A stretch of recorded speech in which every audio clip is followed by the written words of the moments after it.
Assalamualaikum warahmatullahi wabarakatuh. Innal hamdalillah nahmaduhu wa nasta'inu wa nastaghfiruh wa na'udzu billahi min syururi anfusina wa min sayyiati a'malina may yahdihillahu fala mudhillalah wa may yudlil fala hadiyalah. Asyhadu an la ilaha illallah wa asyhadu anna Muhammadan abduhu wa rasuluh la nabiyya ba'dah, amma ba'du. Pertama-tama marilah kita panjatkan puja dan puji kehadirat Allah Subhanahu wa Ta'ala yang telah memberikan kita kesempatan untuk berkumpul di tempat ini dalam keadaan sehat walafiat. Tak lupa sholawat dan salam kita haturkan kepada junjungan kita, yakni Habibana wa Nabiyana Kangjeng Nabi Muhammad Sallallahu Alaihi Wasallam yang telah membawa kita dari zaman kegelapan menuju era yang penuh cahaya ilmu ini. Pada kesempatan yang berbahagia ini, izinkan saya untuk menyampaikan pidato tentang pentingnya berpikir kritis dalam kehidupan. Di era modern seperti sekarang, kita dihadapkan pada arus informasi yang sangat deras. Informasi dari berbagai media seringkali hadir tanpa filter, membuat kita sebagai penerima informasi harus bijak dalam menyikapinya. Salah satu cara untuk menyaring informasi tersebut adalah dengan berpikir kritis. Apa itu berpikir kritis? Berpikir kritis adalah kemampuan untuk menganalisis, mengevaluasi, dan menyimpulkan informasi secara logis dan objektif. Dengan berpikir kritis, kita tidak akan mudah terpengaruh oleh hoaks, opini tanpa dasar, atau manipulasi yang seringkali disebarkan untuk kepentingan tertentu. Berpikir kritis adalah sebuah proses yang sadar dan sengaja untuk digunakan untuk menafsirkan dan mengevaluasi informasi dan pengalaman dengan sejumlah sikap reflektif yang kemampuan memandu keyakinan dan tindakan. Demikian Allah menerangkan ayat-ayatnya kepadamu supaya kamu berpikir. Ayat ini menunjukkan bahwa Islam tidak hanya mendorong umatnya untuk beribadah secara ritual, tetapi juga untuk menggunakan akal dan logika dalam kehidupan sehari-hari. Sedangkan sikap dan tindakan yang mencerminkan berpikir kritis terhadap ayat-ayat Allah Subhanahu wa Ta'ala adalah berusaha memahami, menganalisis, dan merenungi kandungan ayat-ayat Allah Subhanahu wa Ta'ala tersebut. Kemudian menindaklanjut dengan sikap dan tindakan. Materi kali ini erat kaitannya dengan surat Ali Imran ayat 190 dan 191. A'udzu billahi minasyaitonir rajim. Bismillahirrahmanirrahim.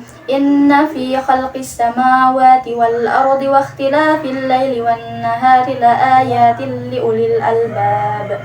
Alladzina yadhkuruna Allaha qiyaman wa qu'udan wa 'ala junubihim wa yatafakkaruna fi khalqis samawati wal ardi rabbana ma khalaqta hadza batila subhanaka fakina 'adzabannar. Shadaqallahul 'adzim.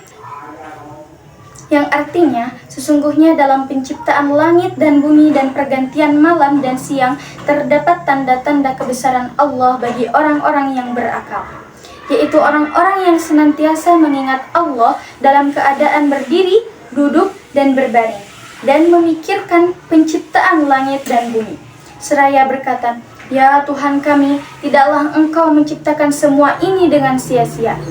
Maha suci Engkau, lindungilah kami dari siksa api neraka." Sedangkan dalam Islam, berpikir kritis adalah bagian dari kewajiban seorang muslim. Hal ini tercermin dalam Al-Quran, di mana Allah Subhanahu wa Ta'ala seringkali mengajak manusia untuk menggunakan akalnya. Berpikir kritis dalam Islam juga erat kaitannya dengan konsep tafakur dan tadabbur, yakni merenungkan tanda-tanda kebesaran Allah di alam semesta dan menggali makna yang terkandung dalam Al-Quran.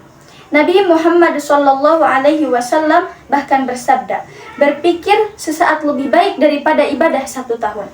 Hal ini menunjukkan bahwa Islam sangat menghargai orang-orang yang menggunakan akalnya untuk mencari kebenaran.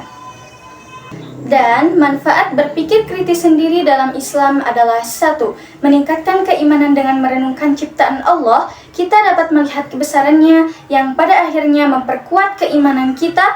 2. Menjaga dari kesalahan dan hoaks dalam kehidupan modern. Banyak informasi yang tidak valid. Berpikir kritis membantu kita memilah mana yang benar dan mana yang salah. dan mana yang menyesatkan.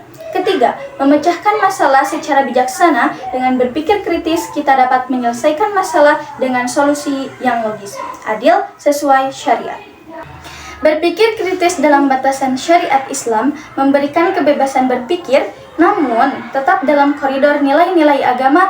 Akal tidak boleh digunakan untuk 1. Meragukan wahyu Allah, 2. Membantah hukum-hukum syariat yang sudah jelas, yang ketiga adalah menimbulkan kerusakan dengan logika yang menyimpang. Kemudian, contoh berpikir kritis dalam Islam adalah tafakur dan tadabbur. 1. Tafakur. Tafakur merupakan merenungkan ciptaan Allah di alam semesta seperti langit, bumi, gunung, dan lautan. Ini membantu kita menyadari kebesarannya. Yang kedua adalah tadabbur. Mempelajari dan merenungkan isi Al-Quran untuk memahami pesan yang terkandung di dalamnya. Allah berfirman dalam surat Muhammad ayat 24 yang artinya, maka tidaklah mereka mentadaburi Al-Quran ataukah hati mereka sudah terkunci. Tantangan berpikir kritis di era modern, salah satunya adalah 1. Banjir informasi di era digital. Banyak sekali informasi yang beredar tanpa berpikir kritis. Seseorang bisa terjebak dalam berita palsu atau hoax. Yang kedua adalah propaganda dan ideologi sesat. Berpikir kritis membantu umat Islam mengenali dan menolak ideologi atau paham yang bertentangan dengan ajaran agama. Hadirin rahimakumullah. Namun berpikir kritis dalam Islam harus dibimbangi oleh nilai-nilai agama. Artinya, kita tidak boleh menggunakan akal untuk hal-hal yang bertentangan dengan syariat. Contohnya, dalam mencari kebenaran, kita harus tetap mengedepankan kejujuran, menghindari prasangka buruk, dan senantiasa bersandar pada wahyu Allah Subhanahu wa Ta'ala. Dengan berpikir kritis yang terarah, umat Islam mampu membedakan mana yang hak dan mana yang batil, serta tidak mudah terpengaruh oleh informasi yang tidak valid atau menyesatkan. Hadirin yang dirahmati Allah, sebagai penutup, mari kita terus asah kemampuan berpikir kritis kita, namun tetap dalam bingkai nilai-nilai Islam. Ingatlah selalu firman Allah dalam surat Az-Zumar ayat 9, yang artinya, katakanlah, apakah sama orang-orang yang mengetahui dengan orang-orang yang tidak mengetahui? Semoga kita semua termasuk golongan orang-orang yang menggunakan akalnya untuk kebaikan dunia dan akhirat. Sekian pidato yang dapat saya sampaikan. Jika ada kekurangan, itu semata-mata dari saya sendiri, dan jika ada kebaikan, itu datangnya dari Allah Subhanahu wa Ta'ala. Wassalamualaikum warahmatullahi wabarakatuh.